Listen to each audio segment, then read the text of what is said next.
Hello అందరికీ welcome back to my YouTube channel జోయేష్నా కృతిక్ అండి. ఈరోజు నేను మీకు హోమ్ మేడ్ కలాకండ్ చూపిస్తున్నాను, అది కూడా మిల్క్ పౌడర్తో.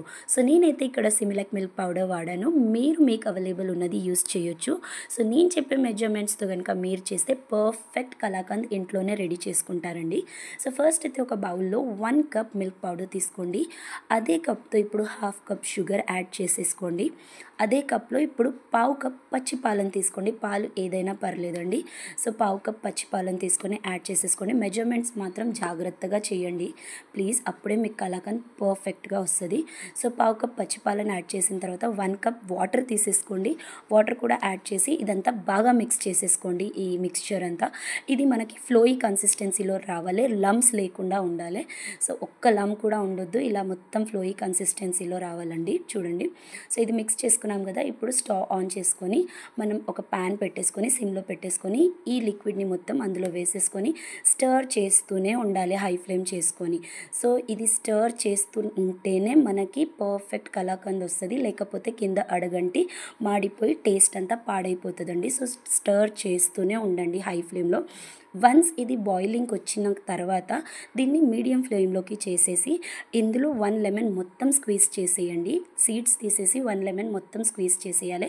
చేసి దీన్ని స్టర్ చేస్తూనే ఉండాలి. అలా చేస్తున్న టైంలోనే మనకి ఇది పాలు విరగడం అనేది స్టార్ట్ అవుతుందండి. సో మీరు టెన్షన్ ఏం పడకండి, 1-2 మినిట్స్ పడుతుంది ఇది పాలు విరగడానికి. సో అలా కలుపుతూనే ఉన్న కొద్దీ మనకు పాలు విరుగుతాయి. చూడండి ఇక్కడ ఇలా. సో ఇలా అవుతుంది కదా. ఇప్పుడు మళ్ళీ మనం హై ఫ్లేమ్ చేసేసుకొని దీన్ని బాగా కుక్ అవ్వనిద్దాం. ఆ వాటర్ అనేది మొత్తం మనకి డ్రై అయిపోవాలి ఇలా. సో ఇలా డ్రై అవుతున్న టైంలో ఇక్కడ ఇందులో మనం నట్స్ కానీ గీ కానీ యాడ్ చేసుకోవాలి. నేనైతే ఇక్కడ డ్రై ఫ్రూట్స్ పౌడర్, ఇది హోమ్ మేడ్ గీ అండి, అది home made dry fruits powder. So నేను వచ్చేసి ఒక 1/2 స్పూన్ అంత నెయ్యి వేసుకున్నాను and 1.5 spoon dry fruits powder అయితే యాడ్ చేశాను. మీకు ఒకవేళ డైరెక్ట్ నట్స్ ఇష్టం అయితే మీరు కాజు బాదం యాడ్ చేసుకోవచ్చు. నాకేంటంటే నా బాబు డైరెక్ట్ నట్స్ వేస్తే తినడు, సో ఇలా పౌడర్ అయితే తినేస్తాడని చెప్పి నేను ఇలా పౌడర్ యూస్ చేశాను. వేసి ఇలా బాగా మిక్స్ చేయాలి, వాటర్ అనేది మొత్తం డ్రై అయిపోవాలి. సో అదైతే నేను home made dry fruits powder అండి.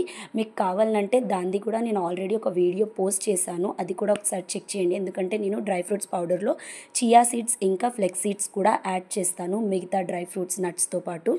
సో అది కూడా ఒకసారి చెక్ చేయండి. బేబీస్ హెల్త్కి, డెవలప్మెంట్కి, వెయిట్ గెయిన్కి చాలా మంచిది.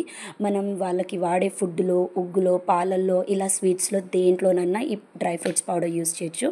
సో ఇలా మొత్తం డ్రై అయిన తర్వాత మనం ఇక్కడ స్టవ్ ఆఫ్ చేసేసి నేనైతే ఒక గ్లాస్ బౌల్ తీసేసుకున్నాను. ఆ గ్లాస్ బౌల్లో ఈ కలాకండ్ని మొత్తం అందులో స్ప్రెడ్ చేసేసుకొని వేసేసుకోవాలండి. సో ఈ విధంగా దీనికి ఈ బౌల్కి మీరు నెయ్యి యాడ్ చేసేసుకోవాలనుకుంటే చేయండి. నేనైతే ఇక్కడ ఏం అప్లై చేయలేదు, డైరెక్ట్గా నేను అయితే కలాకండ్ని వేసేసుకొని ఇలా స్ప్రెడ్ చేసుకున్నాను. ఇలా స్ప్రెడ్ చేసుకున్న తర్వాత దీని మీద మళ్ళీ ఒక 1/2 స్పూన్ అంతా డ్రై ఫ్రూట్స్ పౌడర్ వేసాను గార్నిషింగ్ కోసం.